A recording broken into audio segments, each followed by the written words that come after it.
I'm your host, Michael. Uh, Joining me on the show this week, Daniel from the Inscriber, Jacob from Jab Hook. What's going on, fellas? Good evening.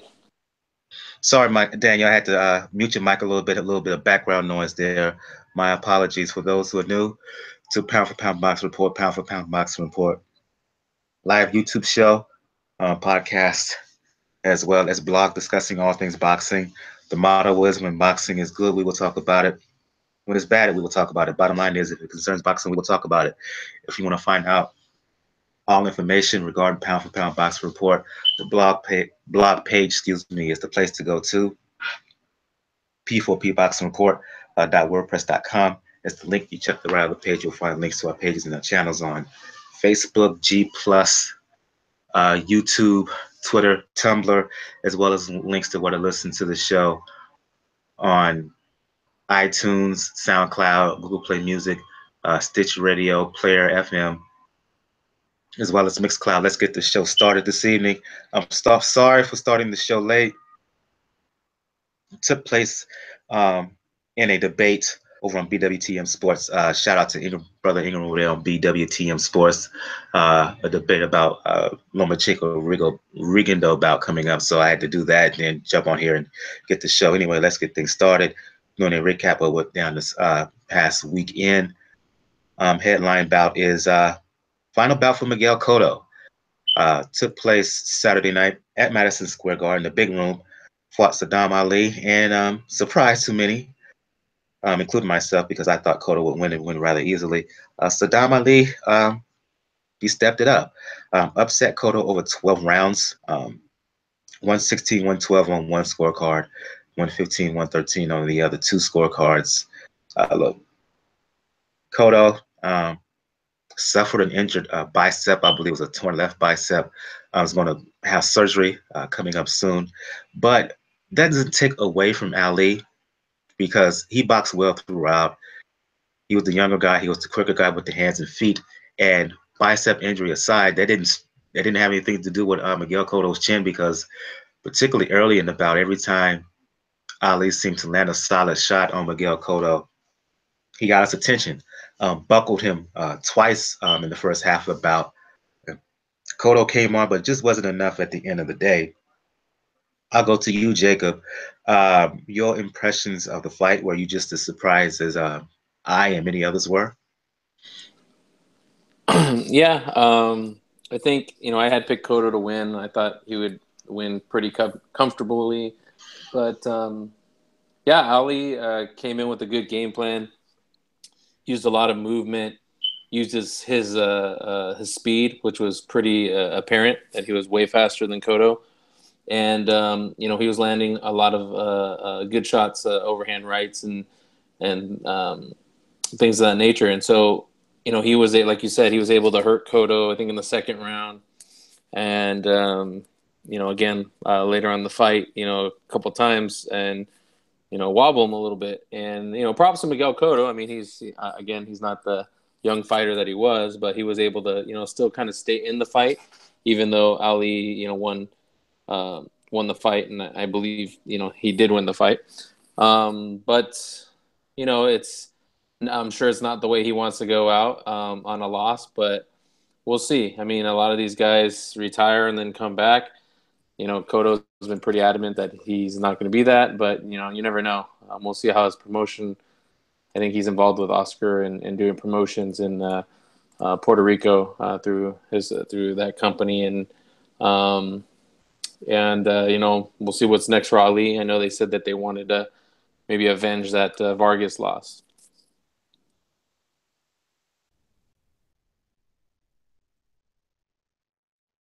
I'm sorry, I was on mute. Unmute your mic, Daniel. Your thoughts on how the fight transpired. The way, to me, when the fight transpired, when I got to see it, was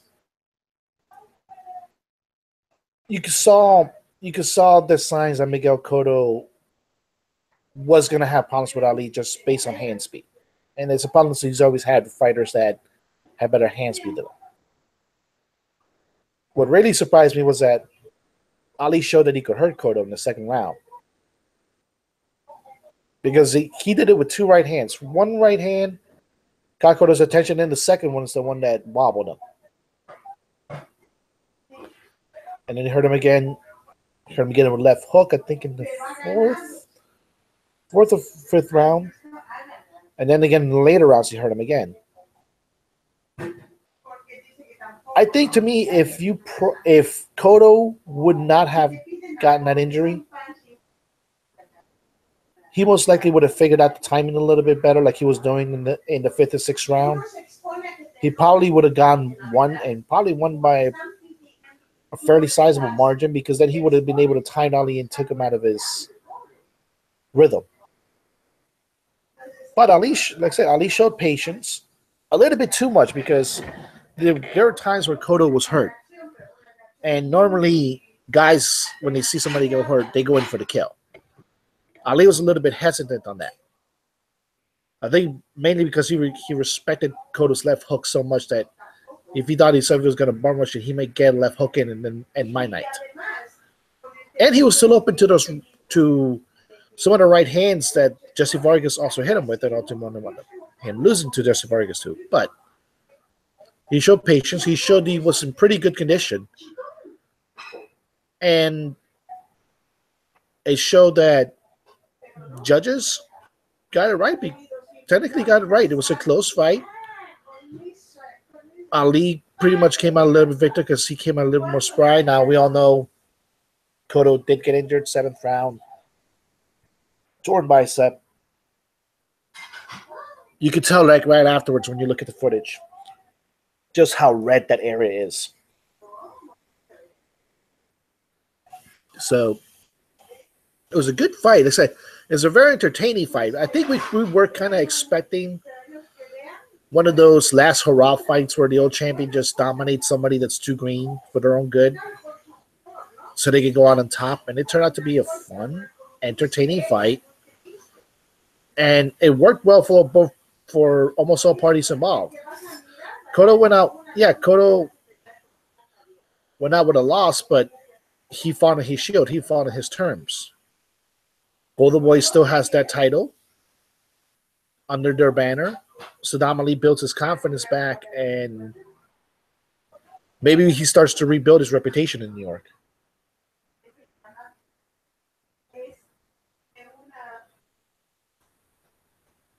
Let's talk future here. Cotto, he may come back, probably won't. He says he's gonna. He's calling it. He said he's gonna call it a day at the end of the fight. In this instance, I tend to believe him. Let's talk the future of Sadam Ali. Okay, he has a belt now, WBO version at 54. The question is, where does he go moving forward? This has been asked on other channels, on other shows, podcasts that talk boxing. I'm gonna ask it here this evening. Does Ali stay at 54? And if he does, how do you think he could compete with the better fighters at the division? Or does he go back down to 120, 147, excuse me? His trainer, when asked about the question, he suggested that Ali may indeed go back down to welterweight because that is his best weight. Where do you think he goes? And I'll go, anybody who wants to answer the question, please do.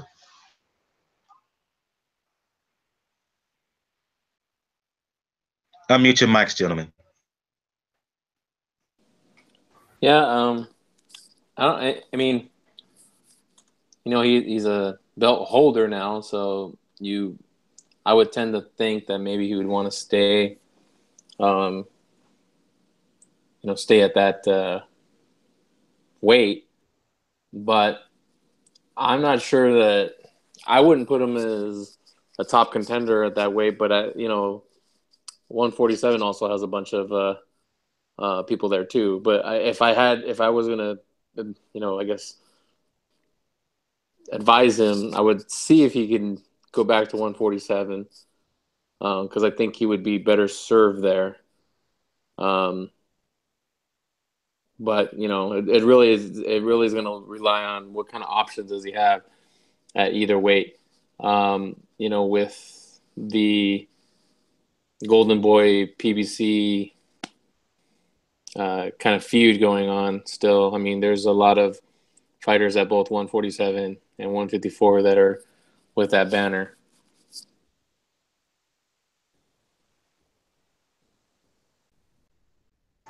For me, and I'll just you can just chime in, Daniel. For me, and I said this on another show.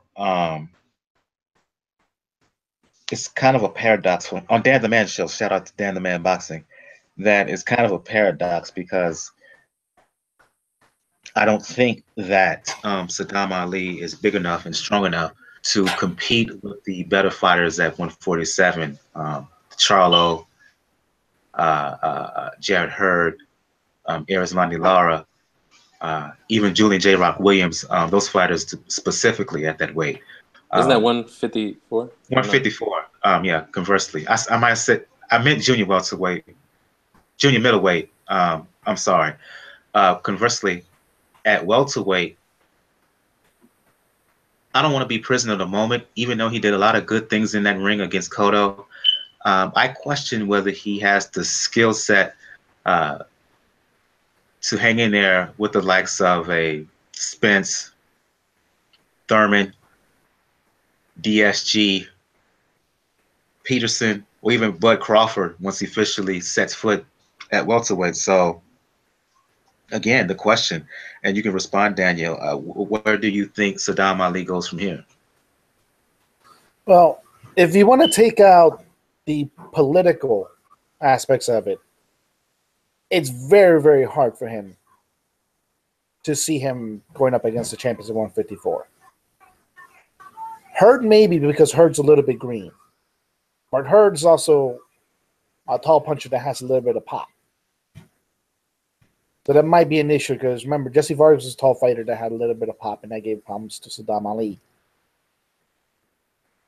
That goes double now when it comes to Jermell. Jermell almost has turned into a different fighter since leaving Ronnie Shields.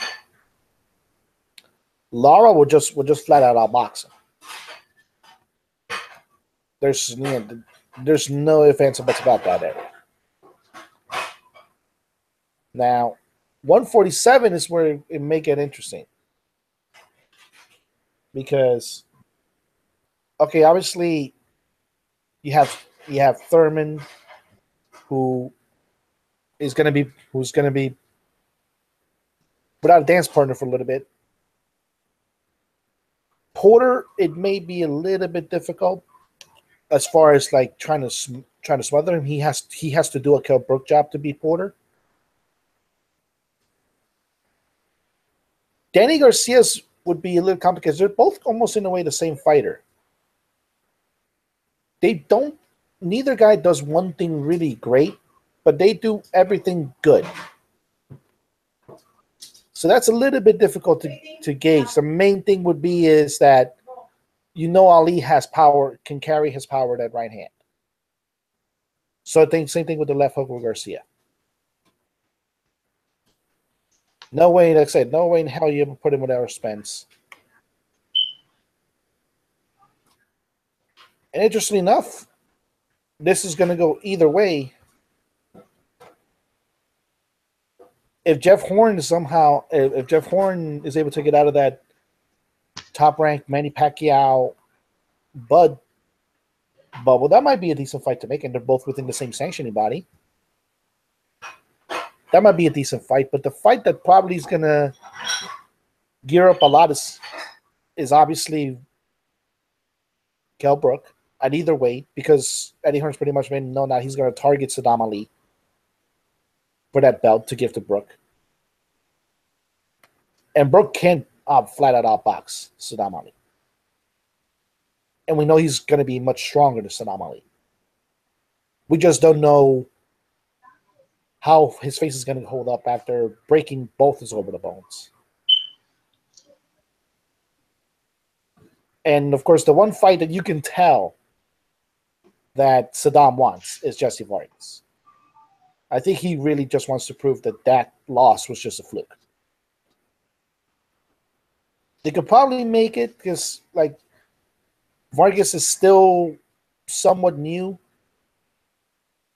I said to the PBC, so they might be able to swing them through. Other than that, like I said, there's not much in either side that you can say with certainty, yeah, we can definitely do this fight, or there's definitely fights he can flat out beat him. Because we don't know how to gauge Ali on this fight. I said it when I was doing a preview of the fight. He's kind of in a no-win situation. You lose, you were just a cherry pick. You were never really that good against Cotto. You win, especially after we found out, said, oh, you just beat an old Miguel Cotto. So it's tough to gauge Ali at this stage, but it's very difficult probably from a skill standpoint to see much what he can do with either weight class, but he's in those weight classes. Unless he suddenly has one of those late growth spurts that kicks him to middleweight, there's really not much out there. And if that happens, it's even worse for him. Indeed. Let's move on to talk about another fighter on this card, the chief undercard that was televised on HBO. Rey Vargas, 122-pound champ, WBC version. Fought a guy by the name of Negrete. Okay, he got the win. Comfortable win. I think it was basically a shutout on my card. Let's talk about the Vargas's prospect moving forward.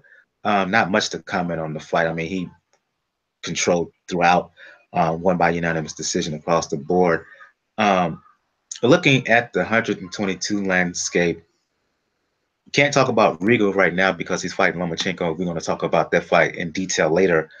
But when you look at, say, a Magdaleno, Julio Ceja, Diego De La Hoya, you still got Fuentes out there. One, where do you think he fits in that landscape of other junior featherweights not named Guillermo Rigondeaux? And where do you think he will find his quote-unquote big fight in that division? And this is just for anyone.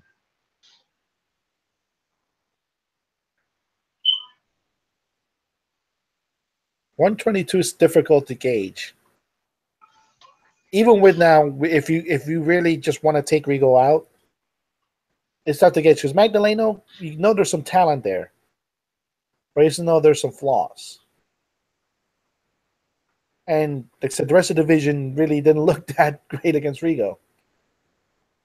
Vargas does have the archetype, though. The main issue is probably going to be, to me, is he going to bury the hatchet with Nacho Berenstein?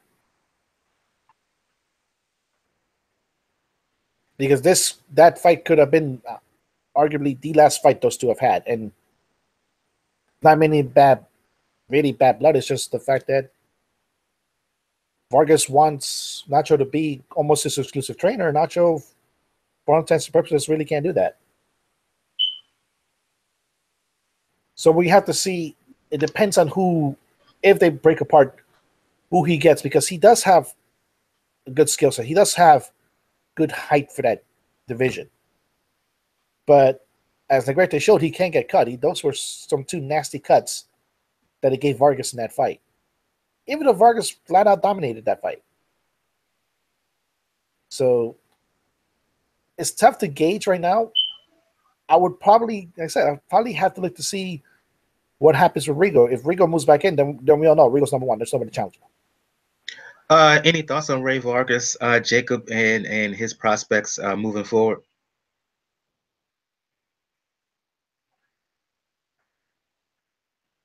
You there, Jacob? I don't think Jacob is there right now. I'll go to this next fight I want to talk about. I don't know if you saw this fight, Daniel. Lamont Roach Jr.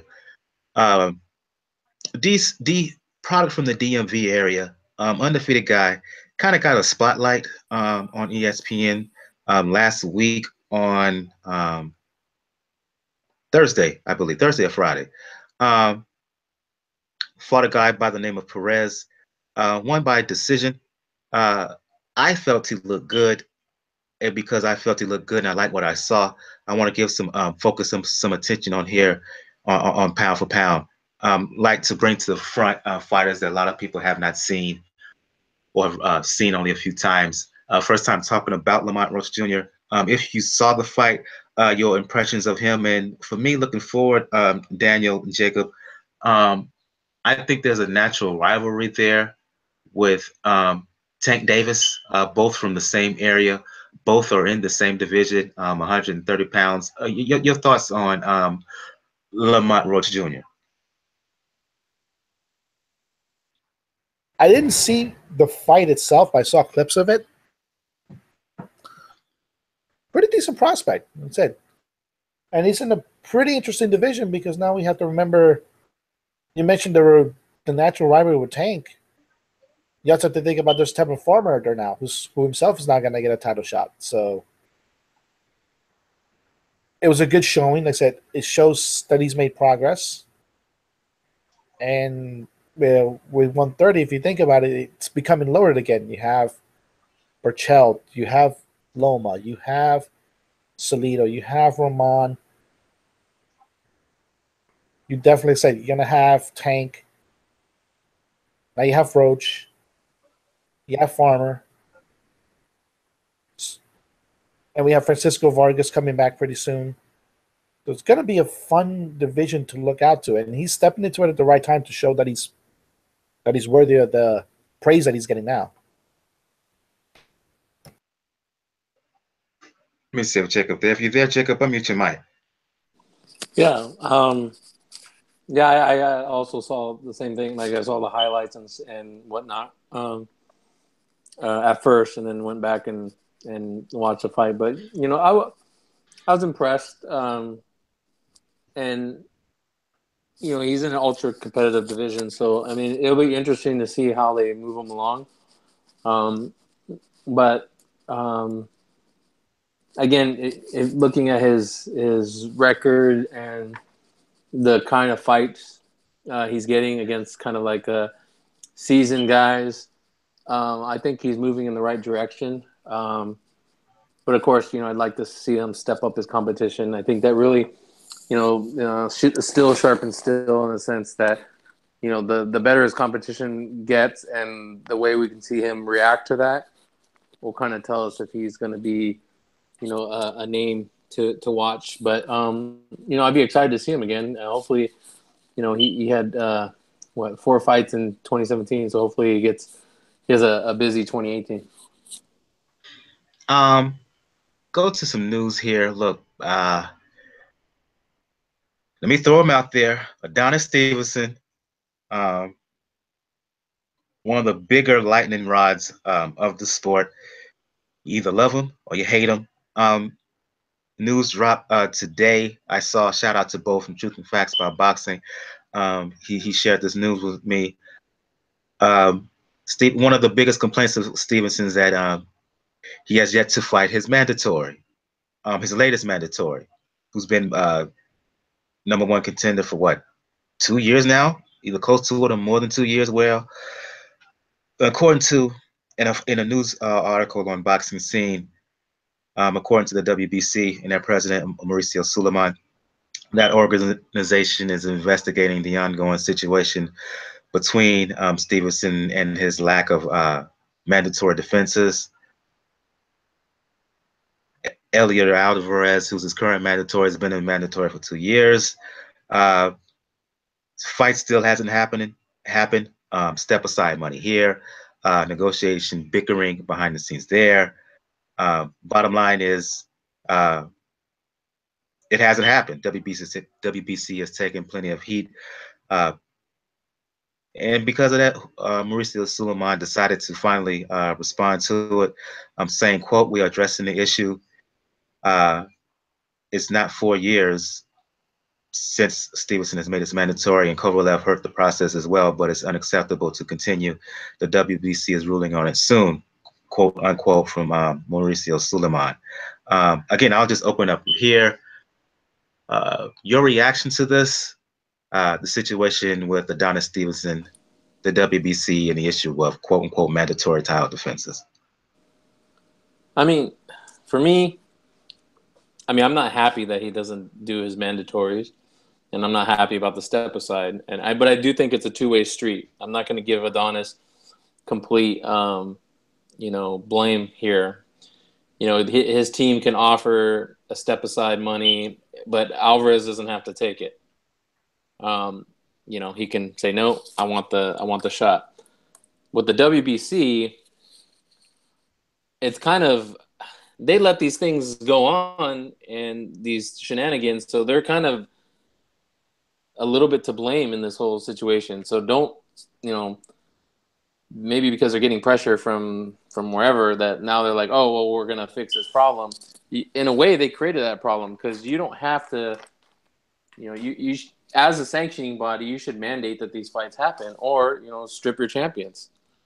But they don't do that, and it's been going on for so many years. So now it's like they want to cry wolf in a way, and it's kind of stupid. But I personally can't stand the WBC. Let me ask you a follow-up question before I go to Daniel Jacob. Do you think that the WBC or Suleiman deciding to respond to this, do you think it's not only because of the heat that they have received and the criticism of Adonis Stevenson, but do you also think this is in part due to a reaction when it comes to the issue of mandatory defenses vis-a-vis Deontay Wilder as well? Just a culmination, put that situation combined with this, and it was like he decided to finally speak out, kind of 2-in-1. I think they're really. I think yes, it's the pressure from various parties that are kind of putting the spotlight on the WBC, and they're saying, oh, we're gonna, and they're offering a solution, but it's kind of like an empty solution, because again, they create, in my opinion, they are part of the problem. So I don't know. It's disappointing. I hate, this is the part of boxing that I hate, is that there's so many sanctioning bodies, there's so many different rules, there's so much politics involved, and we don't get to, like we were just talking earlier, football, baseball, all these places have, you go through a season, or you go through it, and there's playoffs. It's pretty cut and dry. You make it. So in this case, you make your mandatory one shot, and then you get a shot at the belt, right? But it rarely happens. And it's not just the WBC. It's, WA has problems because they have multiple belts, and, regular champion, silver champion, whatever the hell they do. And so, this is a big problem in boxing. And until these sanctioning bodies can get, the greed out of their head, which I don't think is going to happen, and with all their fees and everything, and try to make this right, I don't think these things are going to change. Your reaction to what Mauricio Suleiman said earlier today, Daniel? You kind of want to believe it, but at the same time, like Jacob said, it's pretty half-hearted, I think, for the WBC at this point to do it in. Now, I know you mentioned Wilder in the Wilder situation. There's the main difference is when it came to the Wilder situation, Wilder wasn't the one causing the quote-unquote ruckus with the mandatory. With Stevenson, though, it's a little bit interesting, and you can see why people want to look at it and say, how is this not happening when you have A, the same promoter, and B, the same manager, and Yvonne Michelle, now Heyman. Normally, it's very easy to make that fight going into it if you have to. But it's a combination of the fact that Alvarez keeps taking step-aside money, and the fact that the fights that Stevenson gets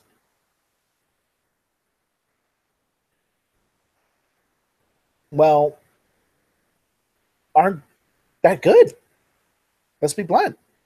Most of the defenses have not been against high-caliber people other than probably Thomas Williams Jr. And he earned himself that one when it came to it. But most of the other wins, like the Fanfare fight, okay, that would have been fun to make if you would have made that rematch almost immediately after the first fight. Not wait until Fonfara went in and got another loss into it. But when it comes to this specific situation, I think Suleiman is not just answering to the criticism that not finding a mentor. I think he's answering to the criticisms that people have regarding the belt itself. Like I said, because of this situation, there are plenty of people that will openly say that Adonis Stevenson is just holding that belt hostage. And in a way, it has been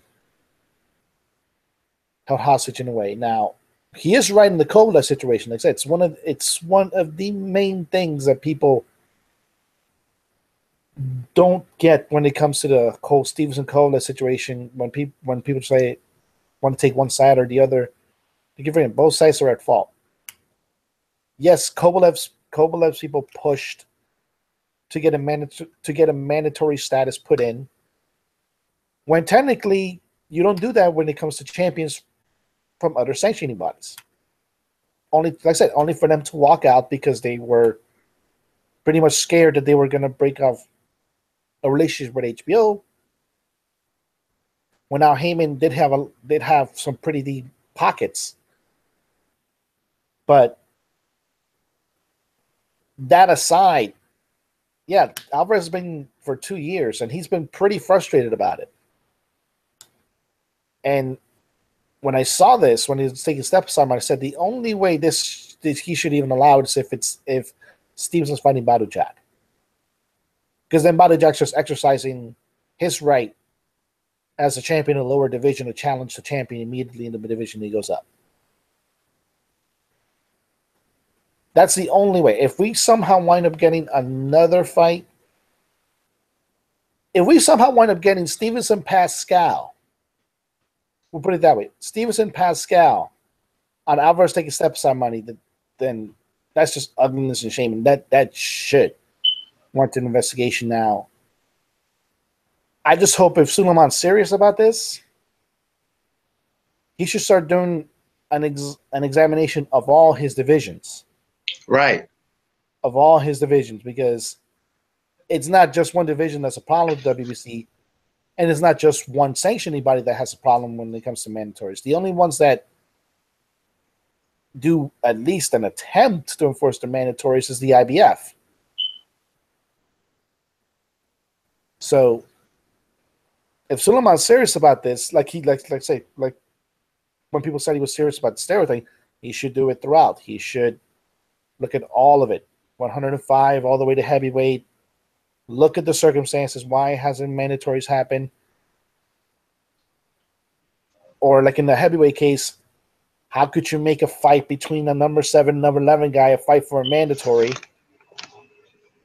and skip all the other people that are ahead of those two? Yeah, that's the thing for me. I can understand if he's going after Stevenson, and there's some justification for that. But you sit there and target Stevenson on the one hand, but then make a bogus fight, as far as I'm concerned, between the 7th ranked and 11th ranked contender, make that an eliminator, and make the winner of that the number 1 contender. It doesn't work for me. It doesn't fly. It doesn't pass the smell test.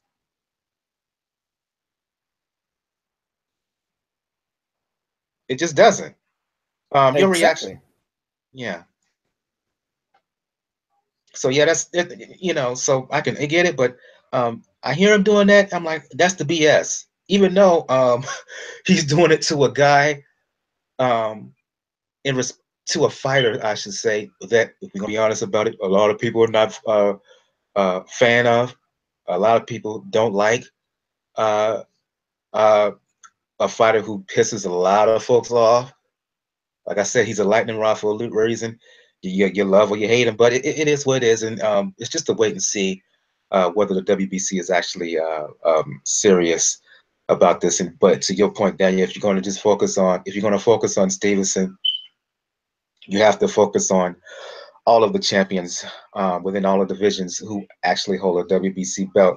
Move on here to some other news. One of the most anticipated cards of 2017, particularly for hardcore fans like us, was the Superfly card in September, which was the rematch between Srisakat, Sorungsavai, and Chocolatito.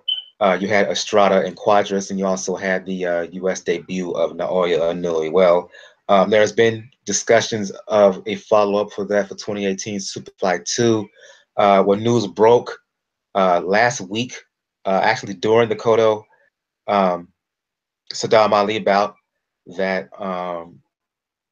SSR Sisrakrat, he's going to fight Juan Francisco Estrada. Estrada Quadras was kind of a eliminator. Well, Srisakat and Estrada, they're going to fight February 24th at the Forum in Inglewood on HBO.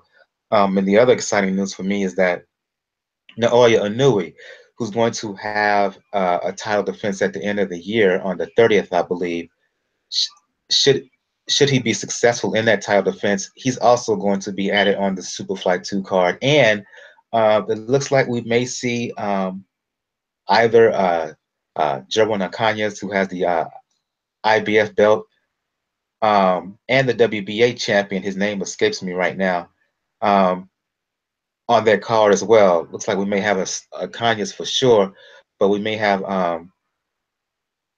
in short, we may have all of the champions at 115 pounds on the same card. I'm just going to open up for everybody here. Unmute your mics, please. Your reaction to that possibility that we may have WBA, WBC, IBF, WBO champions at 115 pounds, all very good fighters, all on the same card. Glee, absolute glee. You know, they did a smart thing last year, and you know, I was able to attend that card, and actually met fans of the show and guests of the show. Cal Yafai, excuse me, that's the WBA champion. My apologies, Cal Yafai. Proceed, Jacob. Yeah, but I mean, to me, it's you know, it's nothing but good. Not only to spotlight the division, that's exciting and you know, has potential, but you know, it's actually, you know, the champions fighting on the same card, the eliminators that fought the previous card, you know, in Estrada versus Quadros being given the chance to fight for the title, right? And then, you know, you got Inoue, who, you know, had his debut fight, and then he has a chance to, you know, maybe get the winner of that fight. So basically what they're doing is they're maneuvering the pieces so that they can, in essence, unify the division. You know, when you have every single champion potentially of the four major belts to be on the same card, and kind of like a round robin in the sense that the winners face the winners to unify. I mean, what more can you ask for? So, you know, a lot of credit I got to give to the fighters, you know, and the promotion companies for, you know, making this happen. And hopefully it's a trend of things to come, not only in the super flyweight division, but in other divisions. But again, I'm glad it's at the Forum. You know, it was a great night of boxing, and I'm excited to, you know, I hope I'll be in attendance that night also, and you know, I expect, you know, a lot. And I know Quadros, I know Gonzalez said he's not going to be on it through earlier reports, but Quadros is going to be on it, and then even I think someone like Brian Valore, the Hawaiian Punch, you know, he might be on it too. So, I mean, it'll be a loaded card, and I can't wait. Your thoughts, Daniel? If you're able to pull it off, outstanding. Just the SSR Strata fight alone, I'm sold on that. I'm sold on that fight alone. If you can offer enough money to Eddie Hearn to sacrifice Cal Yafai to now Inoue, that'll be all the better. But that's going to be the sticking point. It's to me the Yafai issue is probably going to be the one that's going to say no, all champions are not going to be there. Because Eddie Hearn's going to want to have at least one piece where he can try to bring one of those guys over and make it on the matchroom card. Because this is going to be a K2 card. But it's a great follow-up to a great event. You have a really good division that's coming together at the right time. And it has all international flares. Think about it. You have fighters from Mexico, from Southeast Asia, from Japan, from Europe with lineage in the Middle East. So you're getting a lot of really good fighters from all over the world, and maybe that'll get some attention to our guys. Thoughts of them putting possibly Ancanyas on that card as well. Ancanyas, who, by the way, looks like he's going to be promoted or signing in the process of signing a deal with Top Rank. That's going to make me smile. Because that means he's coming here. Which means all doors are open. If you can get this Superfly going with him in it, given, like I said, that Top Rank has this deal with ESPN, all the better. Because now you can use that footage on ESPN if Ancanyas looks fantastic. And now, especially if he looks great, and depending on who wins the rest of the fights, Ancanyas may be in the driver's seat, and then suddenly you have to go to ESPN, you have to go to Top Rank, not HBO, to put on these fights. And like I said, that's a wider audience, and maybe, like I said, it'll inspire some of our smaller guys to actually get some spotlight as well. Let me scratch that. We may not see Ancanyas on that card because it was just announced that from the looks of it, he is not going to be on that card because it's just been announced that he is going to fight in February in Texas. In Corpus Christi. He's going to be defending his belt against a fighter by the name of Israel Gonzalez, on the February 3rd in Corpus Christi. So it looks like we may not see him on that because look, SSR Estrada, that's going to be on the 24th. So if he's fighting on the 3rd, there's no way he's going to fight on the Superfly card. So looks like he's not going to be part of Superfly 2.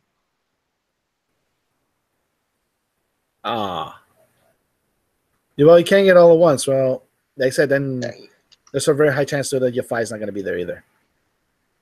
Yeah, that would be disappointing because and Kanyas especially, he's an emerging fighter. For those who hadn't saw, he fought on the undercard of Pacquiao, Jeff Horn, stopped Jamie Conlon over in Belfast a couple of weeks ago. Yeah, stopped him in 6 rounds. It was on the same card of that fight with Tete. I forgot what was the main event. Very good looking fighter. Southpaw, he can box, he can punch, he can fight on the outside, inside. Getting better with each fight. And a big dude. I know we're talking about 115 pounds, but he's a big guy for that weight. He looks like he could easily, if he really wanted to, could move up to 118 or even 122 pounds. He has the physical frame to do so. So yeah, there's some news right there as far as Superfly 2. Should we discuss Bellew and Hay and how we now have a date? It was postponed because due to injury for David Hay is now being rescheduled for May 5th. I'll go to you, Jacob. Any word on that, or you just really don't care? I don't care. I mean, I picked Bellew to win the first fight. To me, Hay, I'm done with Hay, and I'm not saying he didn't have talent, but now it just seems like kind of a game. And there was talks of Ward, moving up to fight Blue, and I know Tyson Fury has they've been kind of jabbing back and forth, him and Tony Bellew, but I don't really want to see a second fight. I'm not. I mean, it was semi entertaining, but in a way, there was a lot of it was kind of sloppy. I mean, both guys are tired as hell and just like winging punches, and it was just basically who's can land. But I know Blue has flirted with possibly retiring. But I don't know his financial situation. Like I always talk about, these boxers, if they can get a payday, they'll take a few more punches to the face.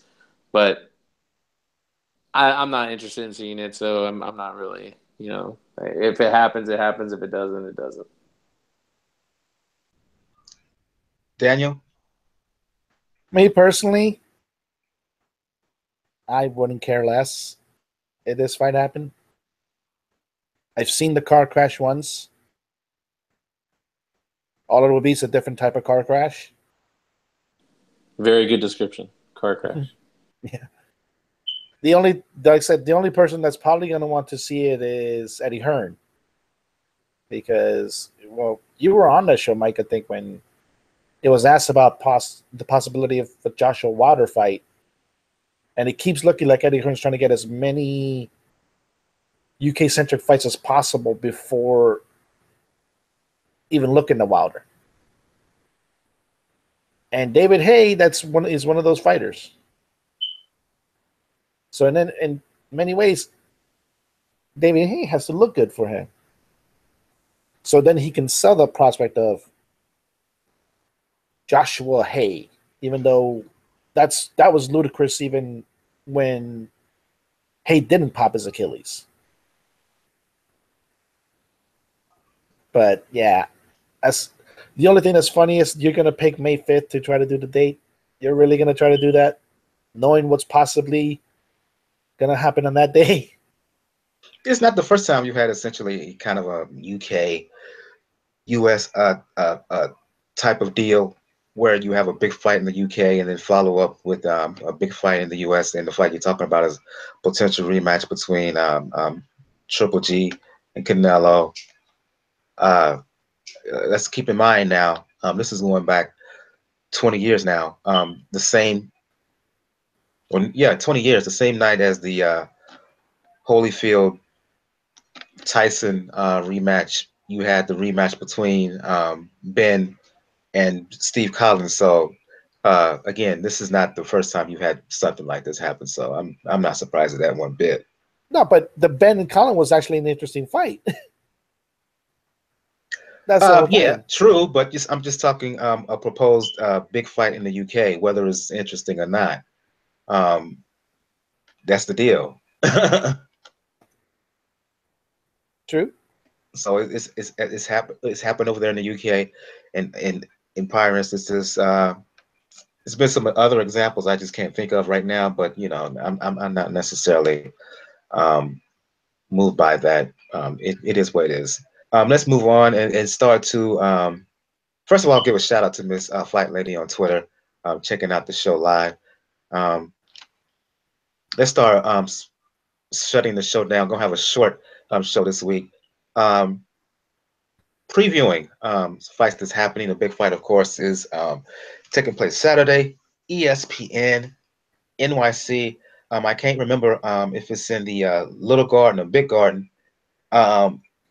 Vasyl Lomachenko, Guillermo Rigondeaux. As I said when I began the show, that I took part in a debate. I helped moderate a debate on BWTM Sports, their channel. Talked about that for an hour plus. Going to talk about it here on Pound for Pound now. I go to you, Daniel.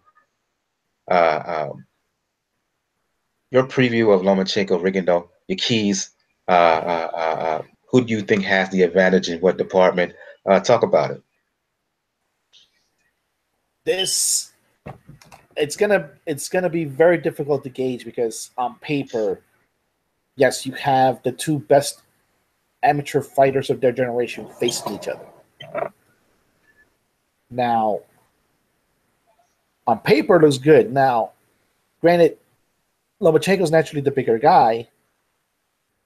It's going to become probably a little bit of a farce when people's eyes when they look at him. But here's what makes this fight interesting. It's very, very true that Lomachenko has been fed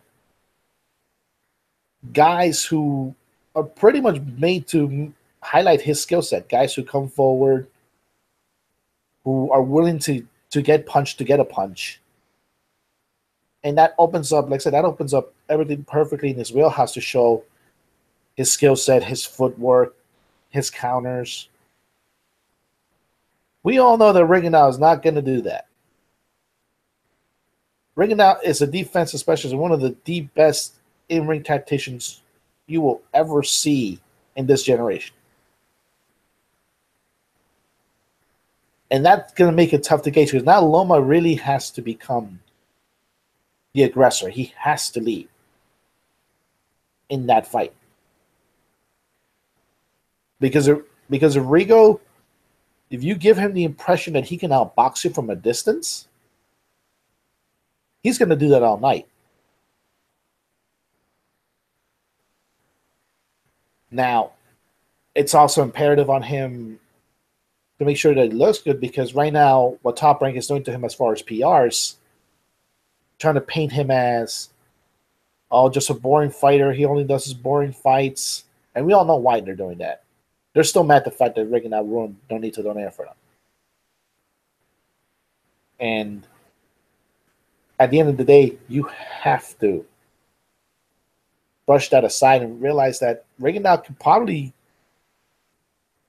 defensively avoid some of Lomachenko's better punches, but the thing's going to be, because Rigondeaux, we all know, is an older man, is he going to be able to keep up long-term with the movement for Lomachenko?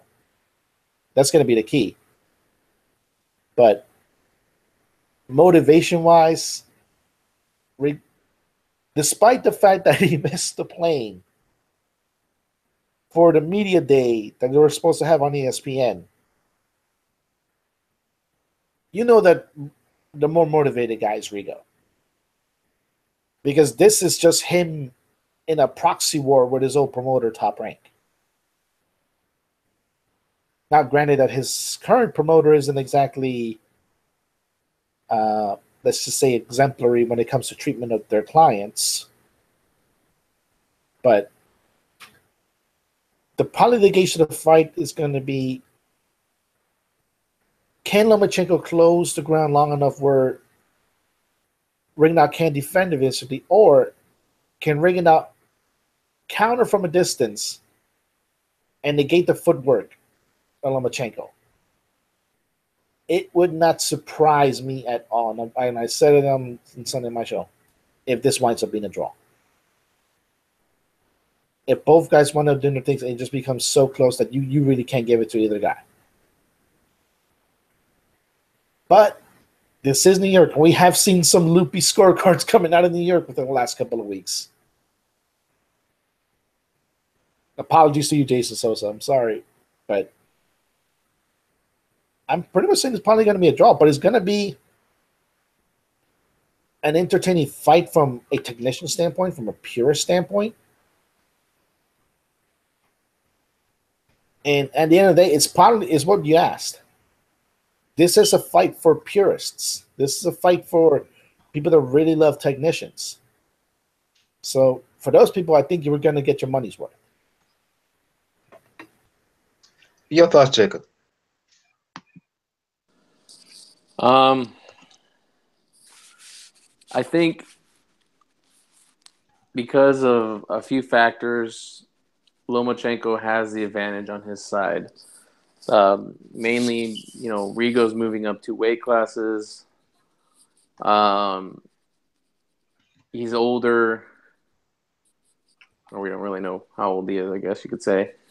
But I will say that if anybody could,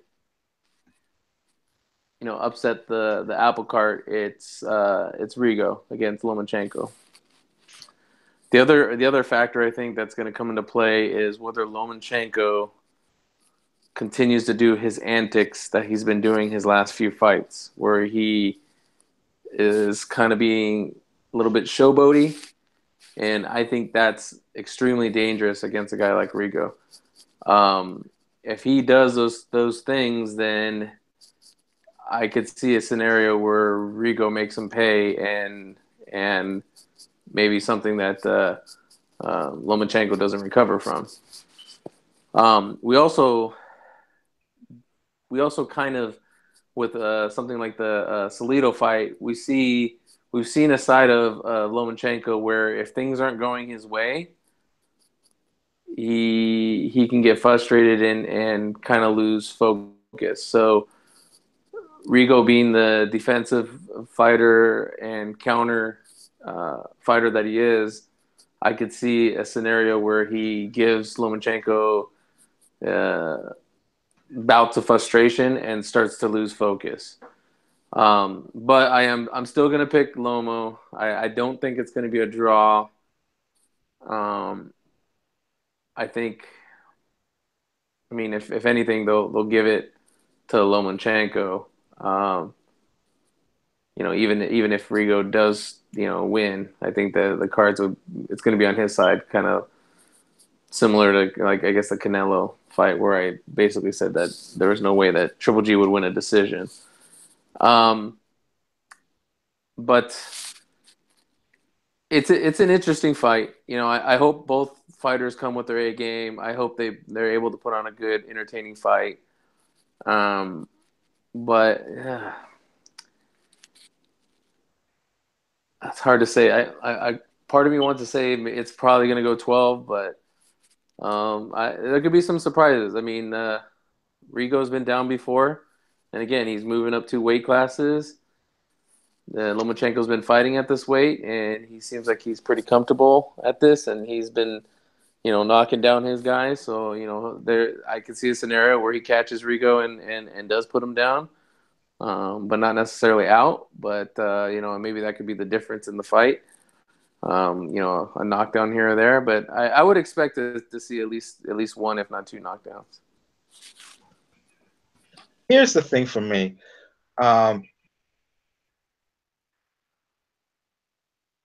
We've seen there's a Loma. How can I put this? We saw the fight against Salido where he was made to feel uncomfortable. He adjusted later in the fight, but it was just a case of too little too late, and he lost. I haven't seen Loma in a position. Okay, see, I can understand if he was in a similar position where he had to fight that kind of Salido physical roughhouse type of style, that he could adjust to that and do what he has to do. We haven't seen Lomachenko in a situation where he has faced someone from a skills perspective that's as good as him, if not better. Lomachenko is basically outside of that Salido fight. He knew that he could just fight at a certain level and just be so superior that he wouldn't have to step it up.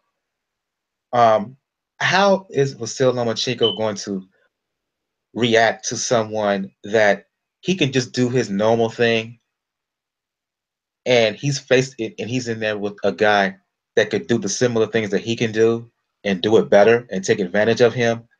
Will he get frustrated over time at the prospect of being in the ring with someone that he can't hit, that can hit him back, that can deliver punches from a different angle that he's used to? And at the same time, if Rigo is able to, in any way, bring the power that he has from 22 up to 130 or wherever he weighs in, given Rigo's skill, given his defensive ability, given his ability to set opponents up, because I think that Lomachenko he's going to have to come forward in this fight. I wonder if Lomachenko will be in some trouble here. Your thoughts?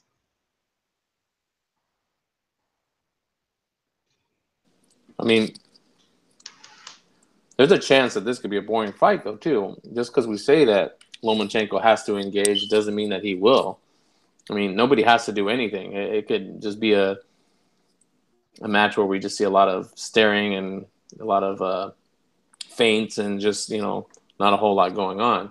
I mean, we've seen that before, and we've seen matches where people with similar skill sets not create any action, so to speak. So, I mean, I think you have all valid points, Michael, and I'm with you on a lot of those. And like I said, if there's someone that I think that can beat Lomachenko, I wouldn't be surprised if it was Rigo. I'm not. This is a very close fight, and I'm picking Lomachenko, but I wouldn't put my house on it or anything.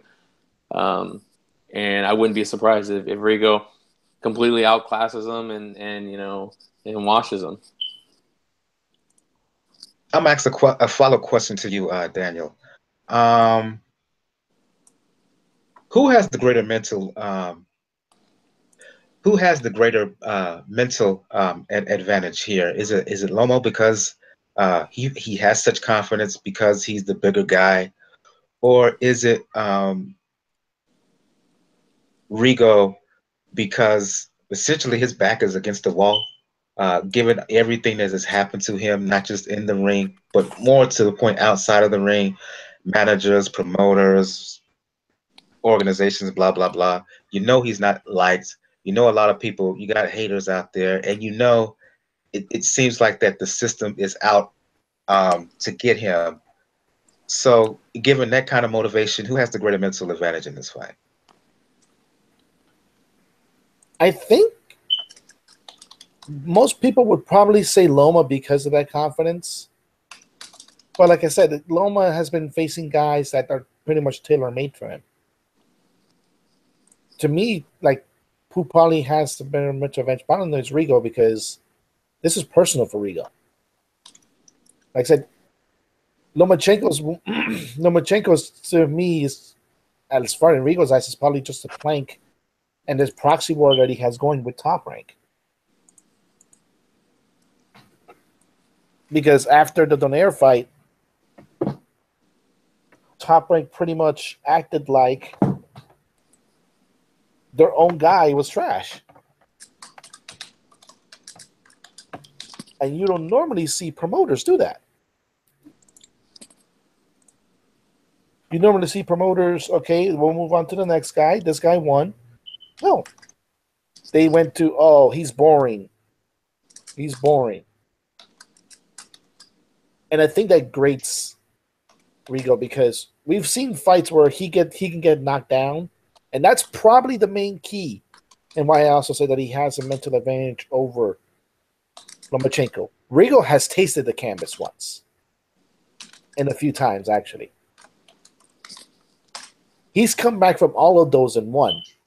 In the last few fights, he caused a hematoma in the guy's face that almost looked like double. It was a second skull, and he broke a guy's jaw after facing adversity. So that's the part where I'll say it's Rigo, because Lomachenko has never been knocked down. Even with Salido, there was really no danger of him being knocked down. So I would say in that part, it probably goes to Rigo. Final prediction. Who are you going with, guys? Loma, Rigo. What's your prediction? I'm gonna be Team Rigo here. I'm going against the apple cart. Everything says that Lomachenko should have the advantage here. I know a lot of people not only predicting him to win, but to knock Rigo out. But even though my head may say Loma, I'm going with my heart here. I think Guillermo Rigondeaux, he has the necessary things skill wise to give Vasyl Lomachenko heck of big time problems. if he doesn't get caught too many times, if he can withstand the power of Lomachenko, and more importantly, if he's able to hit, if Rigo is able to hit Lomachenko and get his respect, I think because of his defense, I think because of his hand and foot speed and his intelligence, I think he can confuse and frustrate Lomachenko all night long. So I'm going with Rigo here. He may not get the decision, even if he does win. Wink, wink, nod, nod. But I'm going with Team Rigo here. Besides, for me, given all that he's had to deal with outside the ring, karma says that this should be his opportunity to have his moment. So final predictions here. I'm Jacob and Daniel. For me, again, I'm going Lomachenko. I'll say decision. Daniel?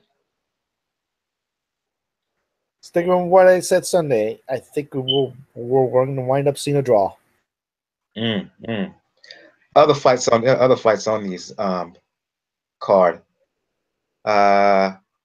Give me a quick second here. On HBO, we talked. This fight is on Lomachenko. Rigondeaux is on Showtime. On HBO, you're going to have a double hitter here.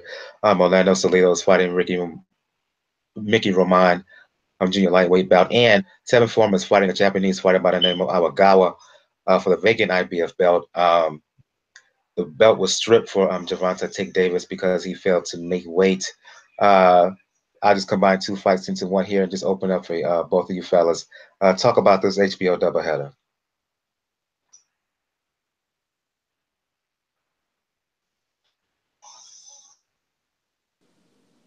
I guess I'll go. Yeah, I mean,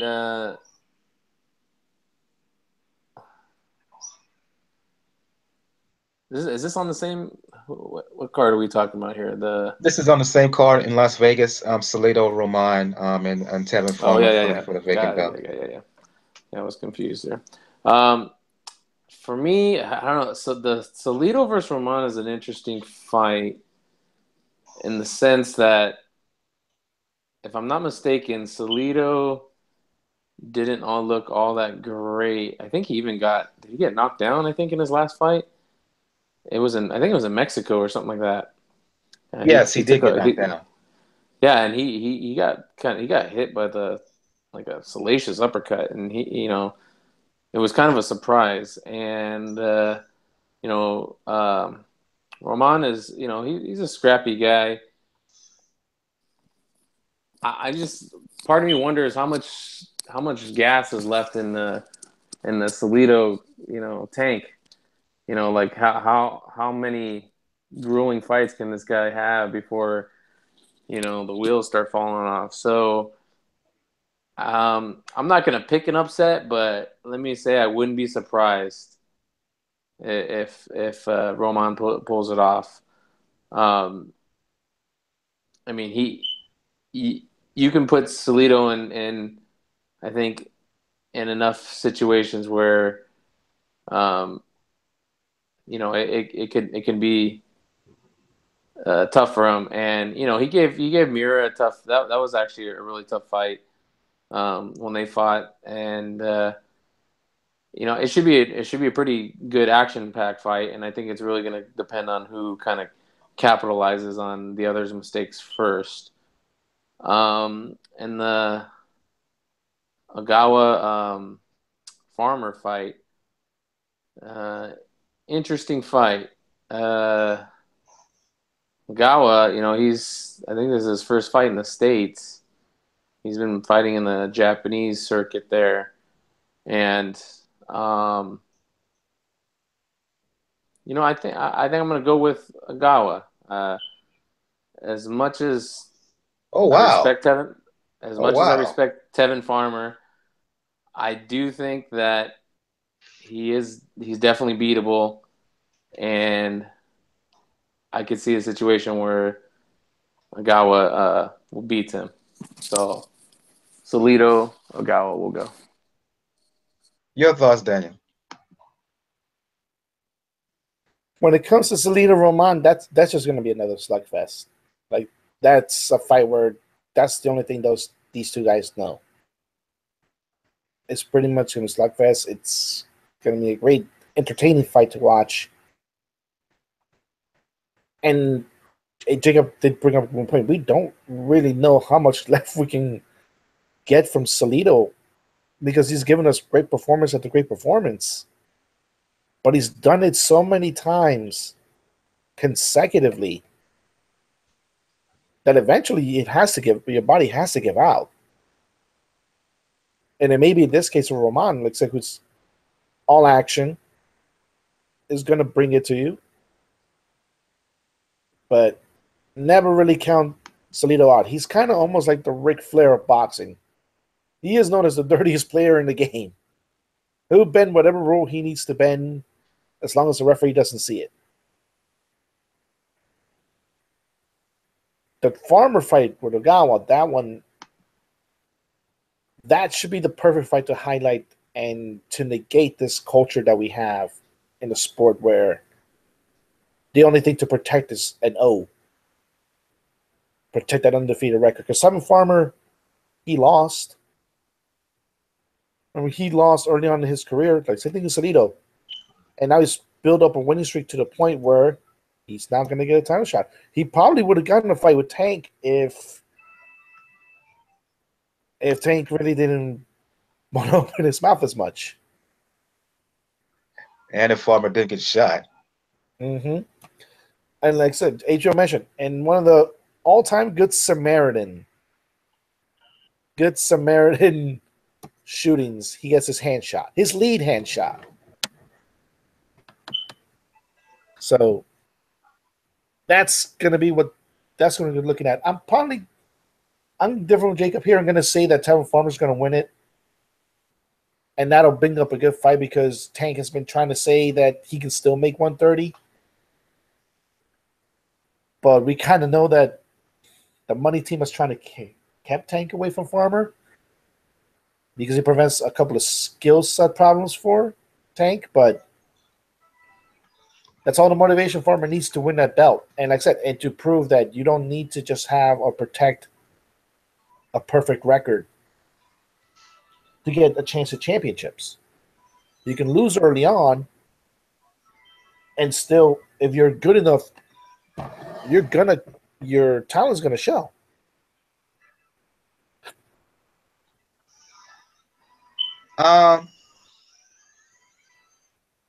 You know what?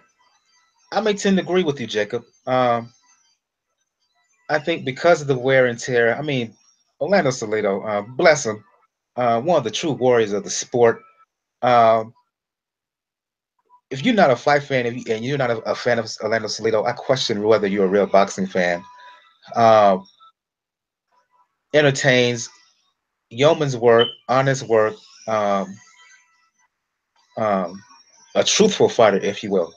Not just in terms of him lying versus being honest or whatever, but what I mean by truthful fighter is you know what you're going to get from him, and he brings it every time. No apologies, no exceptions. But he can only do it for so long, you know.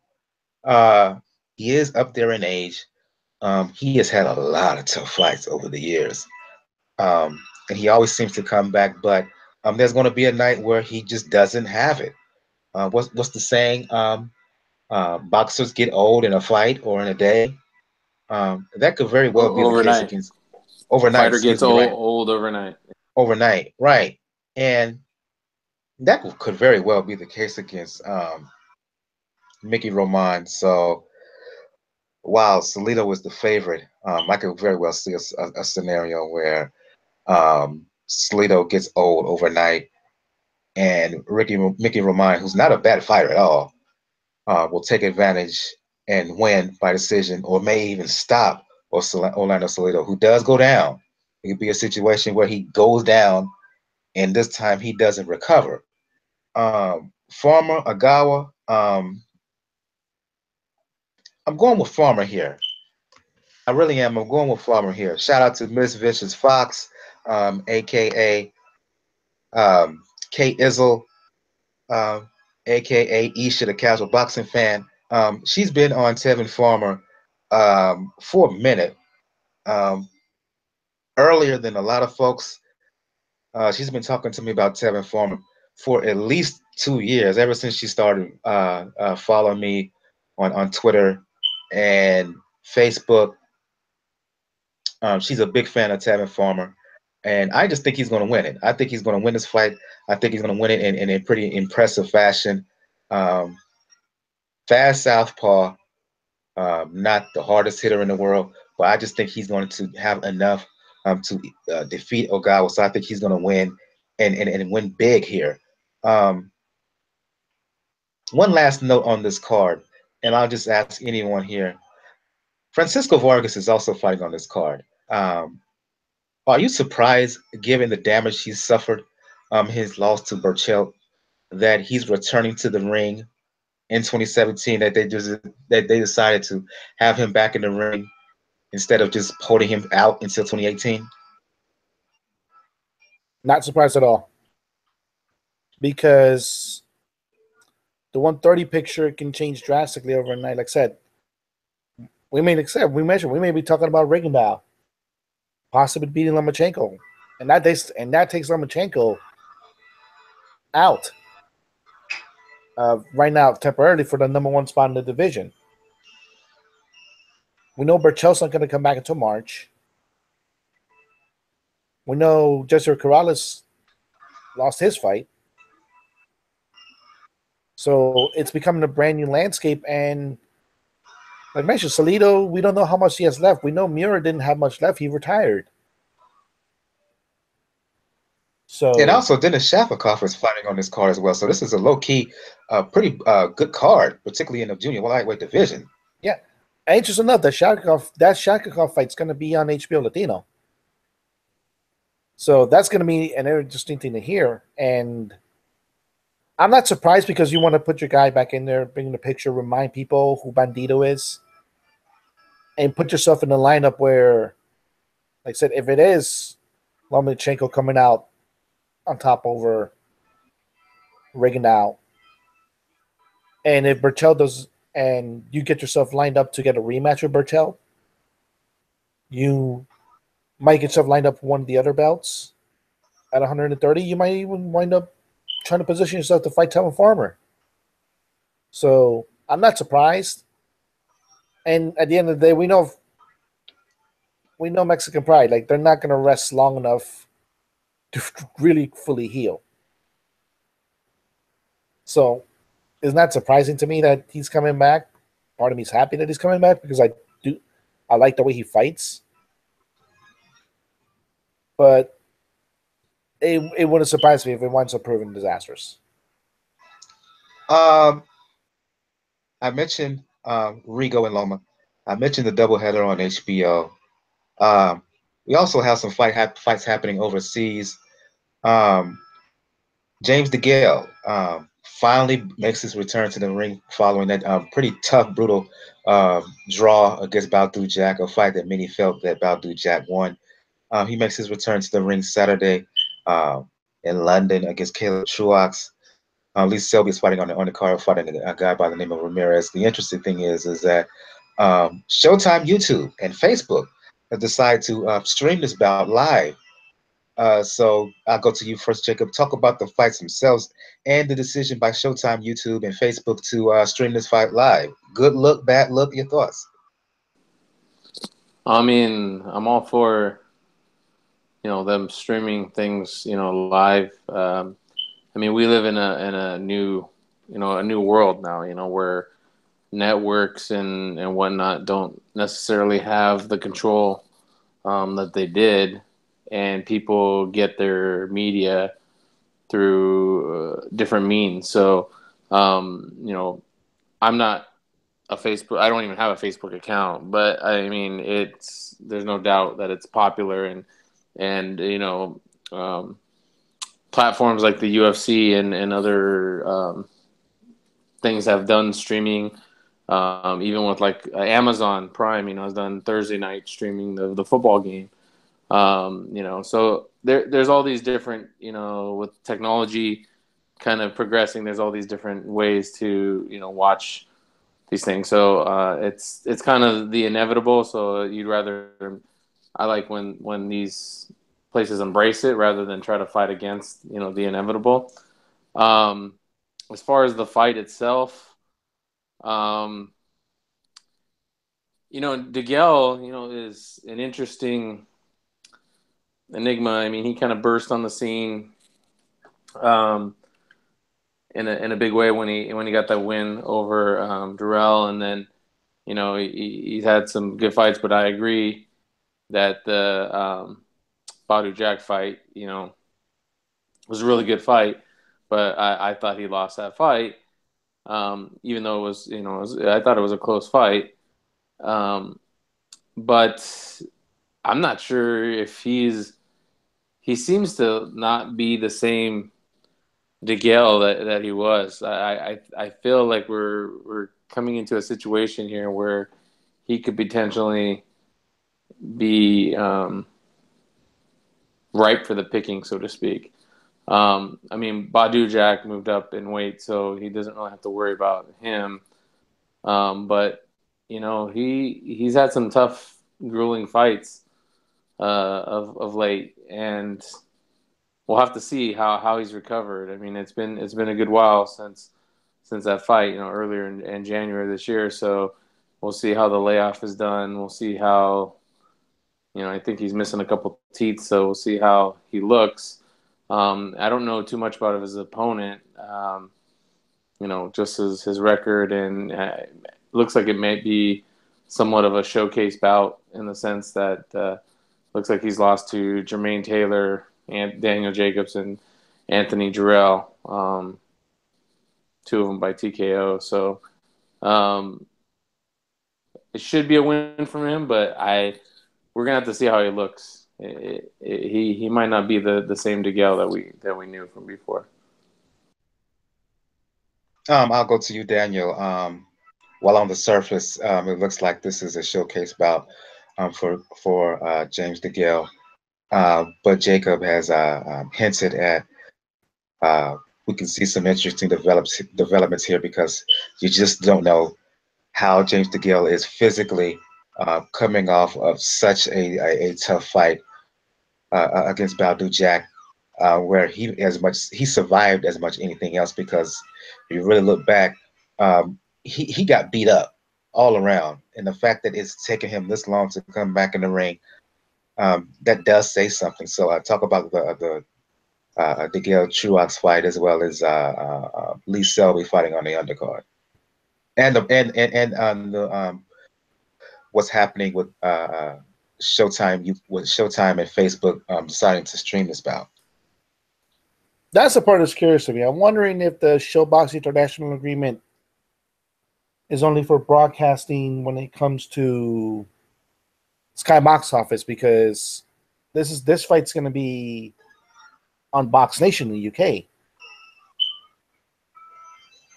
They have to see if it's not that part of the agreement as far as business wise. The Gale's a tricky situation for me because, yeah, that Badu Jack fight took a lot out of him. At the same time, like I said, he may be motivated by the fact that it's going to look like the super middleweight picture is going to be primarily dominated once again by the UK. Because obviously with the World Boxing Super Series, the expectation is for the winner of Groves, Eubanks will probably face Callum Smith.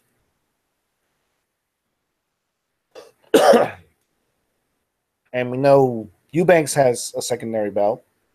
We know Groves has a WBA belt.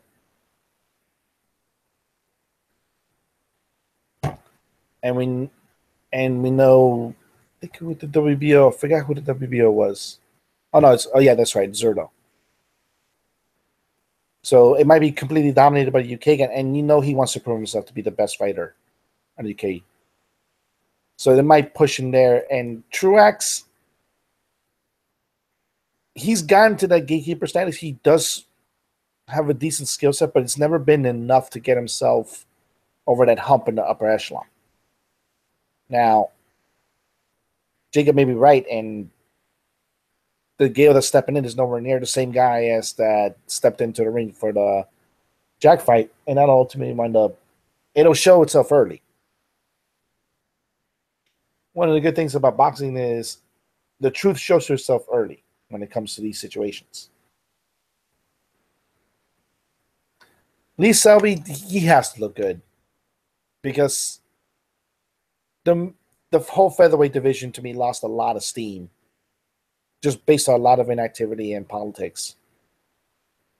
You have, like I said, the whole Santa Cruz situation with Mares, where they're negotiating the fight, they're not negotiating the fight, then negotiate a card where they're facing other guys, now they're going to face each other. As I call Frampton, why not changing promoters? We're just trying to get a fight in Belfast. Gary Russell Jr. apparently believes in the PBC mantra of only fighting once a year. And Oscar Valdez, since winning the belt, has not really looked that impressive as what we expected of him. So he has to look good to shine a little bit spotlight on himself. So look, I may be the nicest featherweight out there, Lee Selby, even though I still think he's part of the weak link among the champions.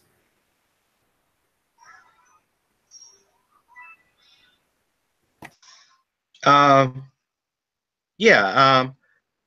I think we're going to start to shut the show down on that note. Selby, I mean, DeGale, I think DeGale will win, and I think he will win in reasonably comfortable fashion.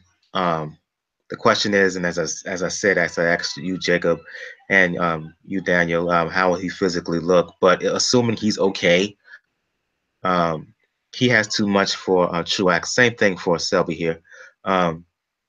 He has to look good, not only to kind of set himself vis-a-vis the rest of the guys at 126 pounds, but let's face it, he has a mandatory fight coming up afterwards. Should he win, he will probably fight Josh Warrington in a pretty significant fight over there in the UK. He has to look good heading into that fight against Warrington, who has been calling Lee Selby out for years. So that alone should motivate Lee Selby in this fight. And I think we're going to start to shut the show down from there. On that note, I'm going to go to you, Jacob, from Jab Hook.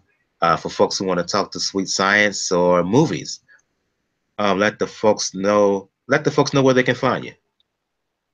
Yeah, thanks for having me on the show again, Mike, and for everybody out there, again, tell your friends. Good show, knowledgeable people. Tweet about it, write a review, subscribe. Give it a chance. But I can be found at JRATM23 on Twitter, and basically talking boxing and movies and that's pretty much my bread and butter there. One final note, and I'll go to you on this one, Daniel, specifically before we head out, and I ask you to ask you where folks can catch you talking boxing and otherwise. I go to you specifically on this, Daniel. This final news note: Kosoi Tanaka, who was set to fight a unification bout at 108 pounds at the end of the year, has pulled out of that unification bout. Who was it going to be against? It was going to be against. I forgot. I know who you're talking about too. Taguchi, I believe. Mm-hmm. Yeah. He's pulled out, and he has decided that he's going to move up to 112 pounds, making his debut at flyweight this March. Your thoughts on that? The fact that he's pulled out of that unification bout with Taguchi in order to campaign at 112 pounds. It tells me that training camp didn't look like it for Tanaka as far as losing weight. He probably was going to lose then that title in the scales. So better best get adjusted to the new weight now. And ultimately, I like the way he handled it. Like he formally apologized to Taguchi. He said, I'm sorry I'm not going to be able to do this fight, but I'm moving up. Like I said, you don't make that type of decision unless something happened in training camp, or you're noticeably telling that your body's not losing the weight that you wanted to. That's probably what I'm getting out of it. Like, Tanaka probably was going to miss weight, and this is technically a way to save face. But still probably keep him active, like keep him in March, do a quick debut, and put himself back into the picture in 112. Yeah, it's interesting because as a result of Tanaka vacating Angel Acosta, I think he won that WBO belt. Acosta, who Tanaka beat in his last fight, stopped. I think he's WBO champion now. It's going to be interesting who Tanaka targets at 112 pounds. Uh, will he go after a possible fight with Higa? Will he try a shot with Nietes? Kimura has a WBO belt at 112 pounds, so it's going to be interesting what direction he's going to go. But I kind of agree with you, Daniel. Tanaka, who is young, by the way, 22, 23,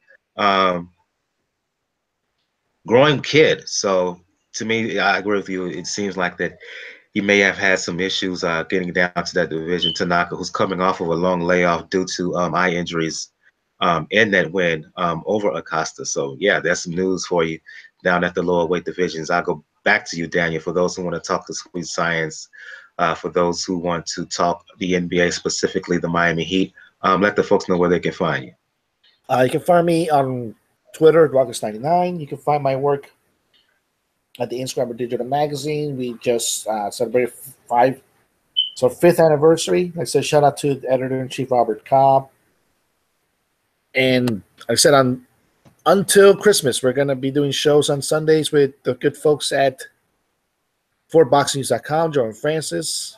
Like I said, if it's not up already, it's going to be up tomorrow. Our show that we did on Sunday when it came on SoundCloud. And we're definitely going to be up next week, because next week is a dandy of fights. A dandy of fights. I just hope one card falls through. Just one Indeed. card falls through. Yeah. And what card would that be? What card would that be? Well, let's just say it's in a country that just recently got a ban from the Olympics. Gotcha. For those who want to talk boxing, for those who want to talk music, for those who want to talk fitness, you can find me on Twitter. You know what it is, Brother JR at Brother JR76. As I said to begin the show, if you want to find out all things pound for pound boxing report, blog page is the place to go to, p4pboxingreport.wordpress.com. Again, check the Rider blog page. You can find links to the channels on YouTube, Facebook, G+, Tumblr, Twitter. Also links to where to listen to us on SoundCloud, iTunes, Google Play Music, Stitcher Radio, Player FM, as well as Mixcloud on the next episode. And I must say before that, hit that like button, subscribe, check us out on iTunes, subscribe to us there, leave a review on iTunes, 5-star review, you'll get read. Also leave some comments on the show on SoundCloud. We really appreciate it. On the next episode, we will do a recap of Lomachenko Rigondeaux. We will do a recap of the doubleheader on HBO between Salido Roman, Tevin Farmer, Ogawa. We will do a recap of DeGale, Truax, as well as Selby. And by the time the show happens next week, we didn't talk about it now on this particular episode, but we will do a recap of Katie Taylor. She's going to be fighting in London. Next week, we'll talk about her fight. She's defending her belt against Jesse McCaskill and Jeff Horn. First time in the ring following his upset win over Manny Pacquiao. He's fighting a guy by the name of Cochran in Brisbane, Australia. That fight is going to happen on ESPN. So we will do recaps of all of those fights. And to Daniel's point, do a preview of a pretty significant bout in the middleweight division. Billy Joe Saunders, David Lemieux. That fight is going to be on HBO. HBO has picked it up. We will do a preview of that bout. So for Jacob from the Inscriber, from Daniel from Jacob from Jab Hook, excuse me, Daniel from the Inscriber. Shout out to Bo from Truth and Facts. Shout out to Gail. Took part in a debate with them. Shout out to Miss Flight Lady from listening live online. Uh, Shout out to Miss Vicious Fox, aka Isha the Casual Boxing Fan, aka K Izzo. Shout out to Gus. Shout out to who? Francis and Joe from Full Boxing News, the homie EJ, Ingrid from BWTM Sports. That's where the debate Scorsese. happened. Scorsese, uh, Low Place. He does his things whether you like it or not. Shout out to Wingy. I may do a show with him this weekend, so shout out to all of them. Everybody on the YTBC doing their thing. So yeah, for Jacob, for Daniel, I'm your host, Michael. This has been episode 191 of Pound for Pound Box Report. We will see you guys next time. Good evening, good night. Have a good one. Good evening, folks.